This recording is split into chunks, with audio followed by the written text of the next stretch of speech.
கர்த்தருக்கு பிரசன்னம். நீங்கள் நினைக்கலாம், என்னடா கை தட்டுறாங்க கூச்சல் போடுறாங்க. நானா இந்த ஜெபத்தில் அதீதமான ஒரு விடுதலை நீங்கள் பார்க்க முடியும்.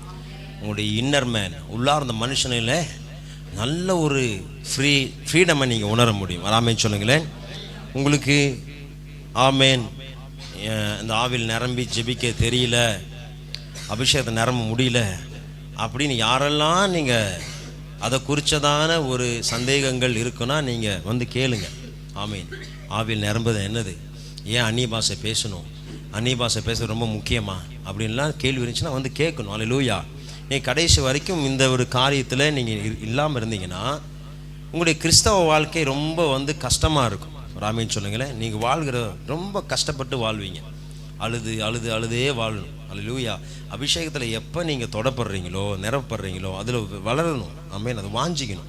அது வளர வளர வளர ஆமென் ஸ்தோத்திரம், உங்கள் வாழ்க்கையில் நீங்கள் ஜெயத்தை பார்க்க முடியும், வெற்றியை பார்க்க முடியும். அதுக்குன்னு பிரச்சனையே இருக்காதா பாஸ்டர்? இருக்கும். ஆனால் அதை நீங்கள் பார்க்குற விதமே மாறிடும். அதை நீங்கள் பார்க்குற விதம் அல்லேலூயா. இப்போ வந்து கூலிங் கிளாஸ் போட்டு பார்த்தீங்கன்னா எல்லாம் எப்படி தெரியும்? கருப்பாக தெரியும். காருக்கெல்லாம் பார்த்தீங்கன்னா கூலிங் கிளாஸ் அந்த ஸ்டிக்கர் ஒட்டியிருப்பாங்க, கூலிங் ஸ்டிக்கர். உள்ளே போய் உட்காந்து அங்கே உள்ளே வெளியில் பார்த்தீங்கன்னா எல்லாம் இப்போ பயங்கரமாக வெயில் அடித்தாலும் உங்களுக்கு எப்படி தெரியும் சொல்லுங்கள்? எல்லாம் கூலாக இருக்கிற மாதிரி தெரியும். எப்படி தெரியும் சொல்லுங்களேன்? எல்லாம் கூலாங்கடா, எல்லாம் கூலாக இருக்குதாங்க அப்படின்னு. வெளியில் பார்த்தா அப்படியே குழுகுலுன்னு இருக்க மாதிரி இருக்கும். உங்களுக்கும் குழுகுலுன்னு இருக்கும். அந்த கண்ணாடி வழியாக நீங்கள் வெளியில் பார்த்தீங்கன்னா எல்லாமே எப்படி இருக்கும்? பயங்கர வெளிச்சமாக இருந்தாலும் அந்த வெளிச்சம் உங்கள் கண்களை பாதிக்காது. அப்படியே கொஞ்சம் கூலாக இருக்கிற மாதிரி, அந்த கிளைமேட்டே மாறின மாதிரி இருக்கும். ஆனால் கொஞ்சம் அந்த கண்ணாடி கழட்டிட்டு பார்த்தீங்கன்னா அங்கே சூழ்நிலை எப்படி இருக்குது?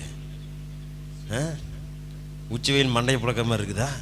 பாப்பா சொல்கிற உச்சி வெயில் மண்டையை புழக்கிற மாதிரி இருக்குதா? பயங்கர கொடுமையாக இருக்குது. நடக்க முடியல, ரோட்டில் ரோடு சுடுது, பயங்கரம் தாகம் அடிக்குது, ஒருத்தன் மயங்கி உழுகுறான். அங்கே சூழ்நிலை வேறு மாதிரி இருக்குது. ஆனால் அந்த கண்ணாடி வழியாக நீங்கள் பார்க்கும் பொழுது நீங்கள் எப்படி தெரியுது உங்களுக்கு எல்லாமே? ஆமாம். நம்ம வந்து இந்த 50 ரூபாய்க்கு 100 ரூபாய்க்கு கூலிங் கிளாஸ் வாங்கி இந்த ஆயிரக்கணக்கான ரூபாய் போட்டு பயங்கரமான கூலிங் கிளாஸ்லாம் இருக்குது.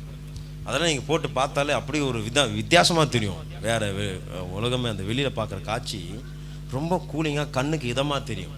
ஆனால் கண்ணாடி கழட்டிட்டு பார்த்தா வேறு மாதிரி தெரியும்.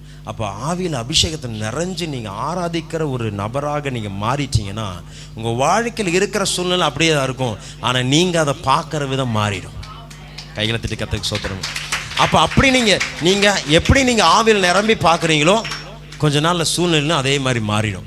கண்ணாடி கழட்டிட்டு பார்த்தாலும் அந்த சூழ்நிலை எப்படி அபிஷேகத்தை நிறைஞ்சு பார்த்தீங்களோ அதே போல் சூழ்நிலை மாறி இருப்பதை நீங்கள் பார்ப்பீங்க. யதார்த்தத்திலையும் பார்ப்பீங்க, உண்மையில் பார்ப்பீங்க. எத்தனை பேர் ஆமேன்னு சொல்கிறீங்க? ஆகையினால இந்த ஆவியில் நிரம்பி ஜெபிக்கிறது ரொம்ப ரொம்ப ரொம்ப ரொம்ப ரொம்ப முக்கியம். ஒரு ஆமேன்னு சொல்லுங்களே.